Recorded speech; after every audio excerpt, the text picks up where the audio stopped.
안녕하세요. 가치사슬인사이트입니다. 오늘 저희가 분석할 자료는 2026년 1분기 슈퍼그룹 13F 공시입니다. 16명의 거장이 미국 주식시장의 어떤 매수 매도 지형도를 그려냈는지 그 의미를 심층적으로 분석해보겠습니다. 먼저 주요 분석 결과를 요약해드리겠습니다. 저희는 16명의 슈퍼그룹들의 1분기 자본 흐름을 액션 단위로 집계했는데요. 금융섹터가 순매수 플러스 41건으로 매수 1위를 기록했고 M7이 플러스 25건으로 그 뒤를 이었습니다. 반면 전력 에너지와 미디어 섹터는 순매도 마이너스 4건으로 가장 큰 매도세를 보였습니다. 오늘 영상의 핵심 메시지는 3가지입니다. 첫째, 선두는 여전히 금융, M7, 그리고 반도체입니다. 거시 불확실성 속에서 검증된 퀄리티 컴파운더로 자금이 집중되는 경향을 보였죠. 알파벳과 브로드컴이 8명의 그룹에게서 동시에 매수되며 가장 강한 컨센서스를 받았습니다. 둘째, M7 안에서도 분화가 시작됐습니다. 애플, 알파벳, 메타는 일방적인 매수세를 보인 반면 아마존과 마이크로소프트는 매수와 매도가 혼재된 양상을 보였습니다. 이제는 M7을 통째로 베팅하기보다 개별 종목을 선별해야 하는 시대로 넘어갔습니다. 마지막으로 에너지와 소재 진영에서는 조용한 매집이 누적되고 있습니다. 페트로브라스, 인텔, 금광, 구리 같은 자산들에 대한 투자가 늘어났는데 이는 구조적인 공급 부족과 인플레이션 해지에 대한 베팅으로 해석됩니다.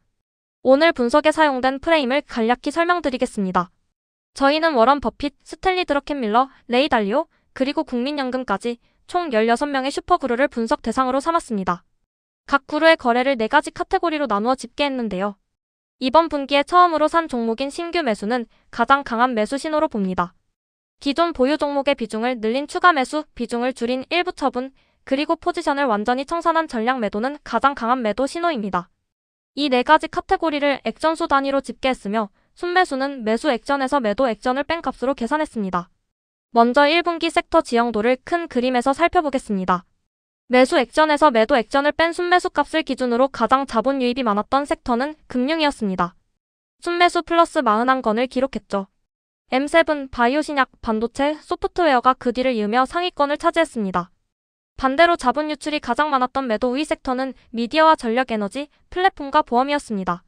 미디어와 전력 에너지는 각각 순매도 마이너스 4건으로 가장 큰 감소세를 보였고 플랫폼과 보험 또한 마이너스 4건을 기록했습니다. 이제 1위 매수 섹터인 금융을 한 단 더 들어가 해부해보겠습니다. 금융 섹터에서는 총 62건의 매수 액션이 있었고 11명의 그룹가 매수에 참여했습니다. 매수 컨센서스가 가장 강했던 종목은 시티그룹과 비자였습니다. 각각 5명의 그룹가 매수했고 특히 비자는 캠피셔, 크리스혼, 르네상스, 세스클라만, 국민연금까지 다양한 그룹들이 선택했습니다.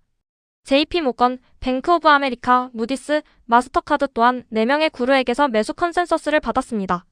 이 패턴은 단순히 은행주를 사는 것이 아니라 금리에 노출되는 은행, 결제 인프라, 그리고 신용평가까지 금융 시스템 전체에 대해 분산해서 노출을 늘리는 금융 풀스택 매수를 의미합니다.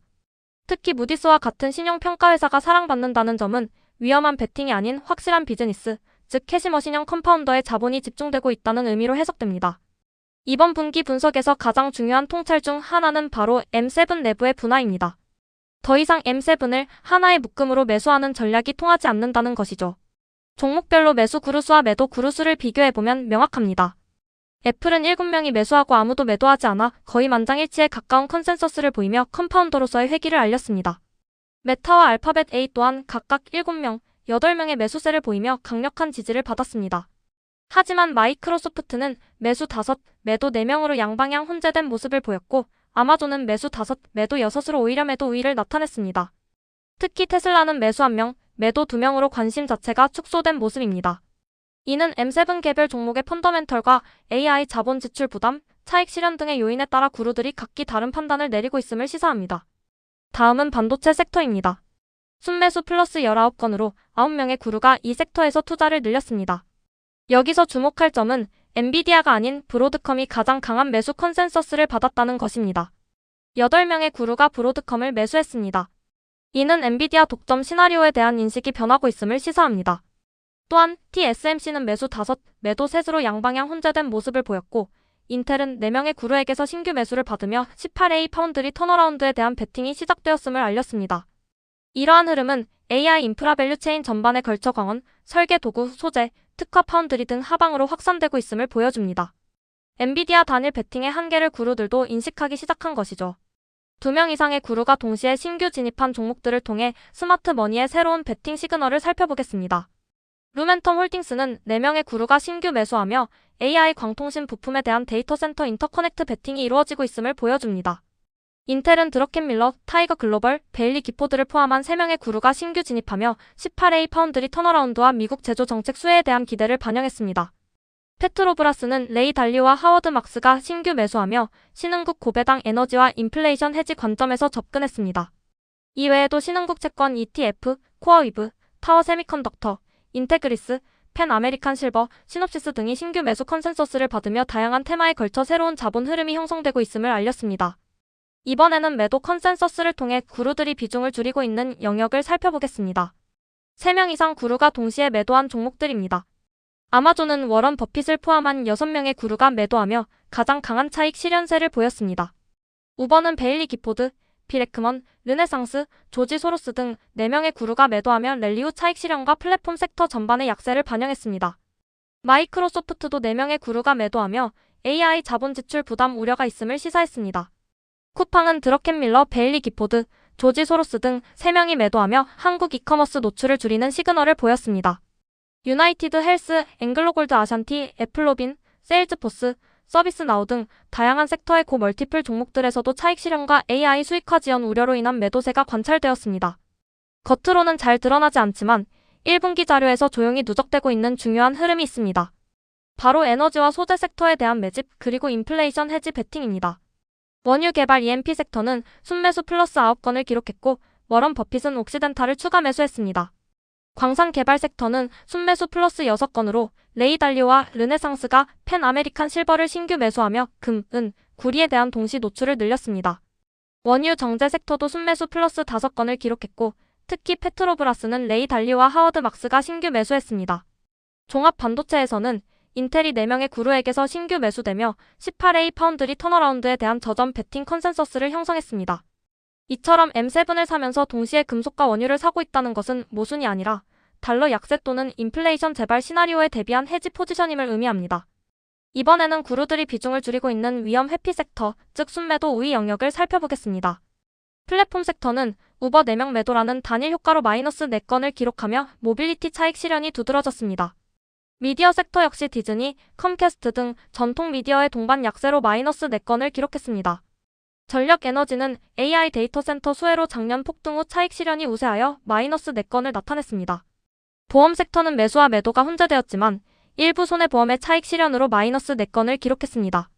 제약 섹터에서는 글로벌 제약사들의 GLP-1 이후 차익 실현이 이루어지며 자금이 바이오 신약 쪽으로 이동하는 모습을 보였고 전기차 섹터는 테슬라, BYD, 니오 등 주요 종목들의 동반 약세로 로보택시 모멘텀 후 정체가 이어지고 있음을 시사했습니다. 이제 각 구루의 1분기 가장 인상적인 시그니처 무브를 짚어보겠습니다. 워런 버핏은 16개의 종목을 전량 매도하며 역대급 청산 사이클에 진입했고 현금 비축을 늘리는 모습입니다. 스탠리 드러켄 밀러는 31개의 종목을 신규 매수하며 인텔, 루멘텀 같은 AI 인프라 2류 종목에 광범위하게 분산 진입했습니다. 켄 피셔는 매수와 매도 모두 활발하게 진행하며 사실상 인덱스급 포트폴리오를 운영했습니다. 타이거 글로벌은 기존 종목 정리를 중심으로 메타와 엔비디아 비중을 유지하고 인텔과 루멘텀 같은 가치 중심의 AI 인프라 종목을 신규 매수했습니다. 레이 달리오는 에너지, 금속, 신흥국 채권에 광범위하게 노출을 확대하며 올 웨더 포트폴리오를 재구축했습니다. 빌 에크먼은 11종목의 초집중 포트폴리오를 유지하며 마이크로소프트와 아마존을 추가 매수했습니다. 크리스 혼의 TCI는 단 10종목만 보유하며 무디스, 알파벳, 비자와 같은 캐시머신형 컴파운더에 대한 높은 확신을 보였습니다. 하워드 막스는 50건이 넘는 채권 매수로 부실 채권 모드에 진입했고 조지 소로스는 M7 내에서 양방향 매매를 하며 유연한 단기 트레이딩 컬러를 보여줬습니다. 마지막으로 국민연금은 18개의 종목을 전량 매도하며 대량 정리를 했지만 동시에 19개의 종목을 신규 매수하며 패시브 인덱스 리밸런싱 성격을 강하게 보였습니다. 자, 이제 1분기 슈퍼그룹 13F 분석을 통해 도출된 5가지 핵심 결론을 정리해드리겠습니다. 첫째, 퀄리티 컴파운더로의 회귀입니다. 거시 불확실성 속에서 금융, M7, 반도체와 같은 잘 입증된 우량주로 자금이 집중되는 경향을 보였습니다. 둘째, M7은 더 이상 단일 트레이드가 아닙니다. 이제는 개별 종목의 펀더멘털을 보고 선별해야 하는 시대입니다. 셋째, AI 인프라 투자가 엔비디아를 넘어 광통신, EDA 소재 등 밸류체인 하단으로 확산되고 있습니다. 넷째, 인플레이션 해지 자산에 대한 조용한 매집이 누적되고 있습니다. 금속, 원유, 신흥국 채권 동시 매수가 이를 방증하며 이는 단일 시나리오에 올인하지 않는다는 신호입니다. 마지막으로 한국 투자자에게 직접적인 시사점입니다. 쿠팡 매도, 국민연금의 대량 정리처럼 글로벌 큰손들은 한국 직접 노출을 줄이는 반면 무디스, 비자, 인텔처럼 한국 직접 노출이 없는 미국 구조주에는 강한 컨센서스를 보였습니다. 따라서 한국 개별 종목에 대한 의존도를 점검하고 글로벌 컨센서스가 형성된 미국 구조주를 통해 분산이 필요한 시점일 수 있습니다. 오늘 영상에서 짚어드린 1분기 슈퍼그룹 13F 분석 어떻게 보셨나요? 마지막으로 한 가지 중요한 말씀을 드리고 마치겠습니다. 13F는 후행 데이터입니다. 우리가 본 자료는 3월 31일 시점의 스냅샷이에요. 실제 거래는 이미 1월부터 3월 사이에 일어났고 지금 시점에서는 이 종목들의 주가가 이미 많이 움직였을 수도 있습니다. 그래서 13F는 단기 매매 시그널로 사용하시면 안 됩니다. 이 사람이 샀으니까 나도 사야지 이런 접근은 위험해요. 13F는 내가 평소에 가지고 있던 가설이 슈퍼그룹들의 행동과 일치하는지를 확인하는 구조적 자본 흐름의 검증 도구로 활용해야 합니다. 다음 분기 13F 자료에서는 M7 안의 분화가 더 심해질지 그리고 인플레이션 해지 자산에 대한 매집이 계속될지에 주목할 생각입니다. 오늘 영상이 도움이 되셨다면 좋아요와 구독 부탁드립니다. 다음에는 더 깊이 있는 산업 분석으로 찾아뵙겠습니다. 지금까지 가치사슬 인사이트였습니다. 감사합니다.